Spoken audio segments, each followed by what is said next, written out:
Саламатсыздарбы, урматтуу телекөрүүчүлөр. Кезектеги сабагыбызды баштайбыз. Мен математика мугалими Табалдиева Наргиза Кырманбаевна бүгүн геометрия сабагы боюнча жалпы республикалык тестке даярдык сабагыбызды баштайбыз. Бүгүнкү сабагыбыздагы бурчтар боюнча болмокчу. Бурчтар салыштырууда кандай кездешет? N жана M түз сызыктары бири-бирине параллель экен. Жана А бөлүнгөн Б катышы канчага барабар дейт. Төмөндөгү мисал сүрөттөн карасак, бул жерде экөө параллель болсо, эки түз сызык, үчүнчү бир түз сызык кесип өткөндө, бул жерде кайчылаш бурчтар, ички кайчылаш бурчтар пайда болот. Бул жерде бул бурчубуз менен бул бурчубуз бири-бирине барабар болгондуктан, мына Ага барабар, бул дагы параллель түз сызыкты кесип өткөндүктөн, бул жердеги бурчтар дагы ички кайчылаш бурчтар болгондуктан, бул жерибиз дагы В-га барабар. Ал эми бул экөөнүн суммасы 180 градуска барабар. Ал эми бул жерде да бул экөөнүн суммасы 180 градуска барабар. Анда 3А Б 180 градуска барабар болгондуктан экөөнү барабарлап алып эле чыгарсак болот. 2Б кошу А. Демек, Аларды бир жака барабардын бир жагына топтойбуз, Б'ларды барабардын бир жагына топтойбуз. 3А минус А барабар 2В минус Б. Эми, бул жерде 3Адан 1Аны кемете турган болсок, 2А калды. Ал эми бул жакта болсо, 2Б'дан 1Б'ны кемитсек, 1Б калды. Барабар 1Б. Эми экөөнүн барабардыгынан биз А бөлүнгөн Б'ны алып алсак. А барабар Б болду. 2-ни алып өтсөк, А барабар Б бөлүнгөн 2. Ал эми Б'ны бул жакта көбөйтүү болуп турат. Бул барабардыктын сол жагын алып өтө турган болсок, А бөлүнгөн Б барабар 2ден 1. Ордунда мына жерде 1 калды. Демек, А бөлүнгөн Б'быз 2ден 1ге барабар экен. Төмөндөгү варианттан биз белгилеп коебуз. Салыштырууда бурчтар боюнча кандай мисалдар келет? Төмөндөгү мисалды карасак. Бул жерде N менен M параллель болуп турат жана X канча градуска барабар экенин табып, 15 градус менен салыштыргыла дейт. Демек, буну таба турган болсок, эки түз сызык параллель болгондуктан, анын ичиндеги кайчылаш сынык сызыктар менен бурчтар берилген. Бул жерде бул бурчубуз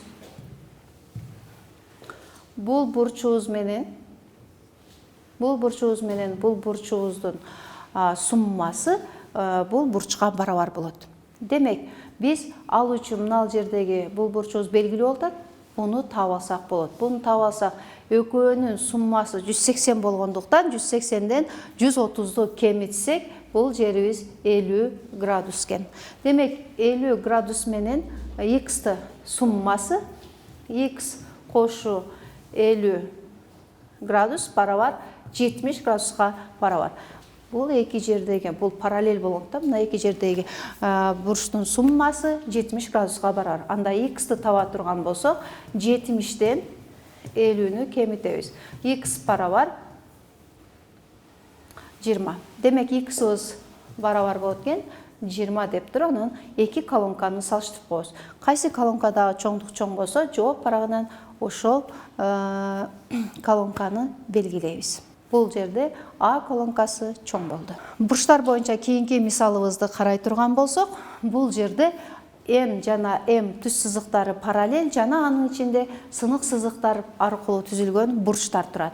Бул бурчту эсептеп атканыбызда атайын белгилеп койдум. Кызыл сызыктардын суммасы бир тараптуу бурчтардын суммасы менен экинчи тараптагы ички тар бурчтардын суммасы бири-бирине барабар деген эреже бар. Мына ошонун эсебинде таба алабыз. 25ке кошобуз 35ти, кошобуз 40ты. Барабар X'ка кошобуз 70ти.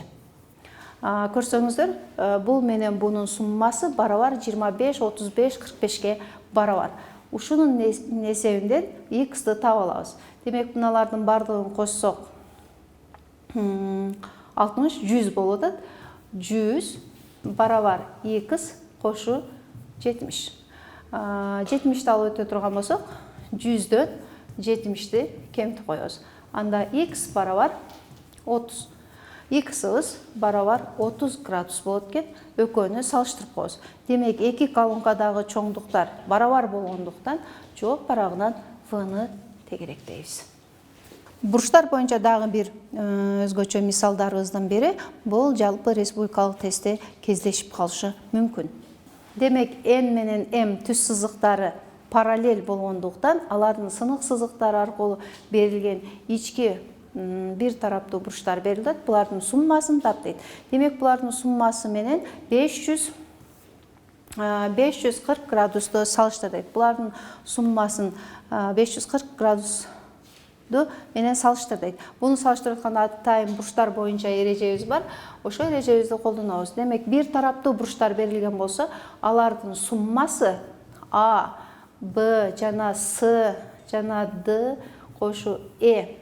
Бул бурчтардын суммасы 180 градус жана ал бурчтардын арасындагы сынык сызыктардын санына көбөйткөнгө барабар. 180 градусту алардын арасындагы сынык сызыктардын санына көбөйткөнгө барабар. Эсептейбиз. 1, 2, 3, 4. Демек, 4кө көбөйтүп коебуз. Көбөйтүп койсок, барабар 180-ди 4кө көбөйсөк 0, 32, 3 көңүлдүү болот дагы, 4 көңүлдөгү менен 7. Демек, булардын суммасы 720 экен. Ал эми 540 чоңбу, 720 чоңбу. Албетте, Б колонкасы чоң болот. Анда бул мисалды карап көрөлү. Бурч Б, О, Д бурчу кичине экен, А, О, С бурчунан кичине деп бериптир. Шарт бериптир. Шарттан ашып кетпейбиз. Демек, бул бурчтарды барабар болгондуктан бул бурч менен бул бурч экөө салыштырды атат. Демек, мына бурчубуз бул бурчубуздан кичине экен. Анда мына жердеги бурч экөөнө тең кошулгандыктан мен мынтип белгилеп алайын. А, X жана Б деп белгилеп ала турган болсом, X'ыбыз буга дагы кошулуп атат. Анда А кошу X менен Б кошу X эки бурчубуз төмөндөгү бурчтарды берди. А, О, С бурчу Б кошу X болот. Ал эми Б, О, Д бурчу А кошу X болот. Демек, шартты кое турган болсок, А, О, С бурчу бизде чоң болуп турат. Экөөнү салыштырып атканда окшош сандарды кыскартып, А кичине Б'дан. Демек, бизде төмөндөгү А тилкесинде бурч Д, О, С дейт. Д, О, С дейт. Демек, бул Ага барабар дейли. Ал эми бурч Б, О, А бул Вга барабар болсо, төмөндөгү чыгарган мисалыбызды карап туруп, Б колонкасы чоң деп белгилейбиз. Урматтуу телекөрүүчүлөр, геометрия сабагынан бурчтар боюнча жалпы маалымат алдыңыздар. Мына ушундай эрежелерди колдонуп, жалпы республикалык тестке даярдана берсеңиздер болот. Дагы сынамык тесттерде кандай бурчтар боюнча мисалдар келсе, комментарийге жаза кетсеңиздер, кийинки сабактарыбызда бөлүшөбүз.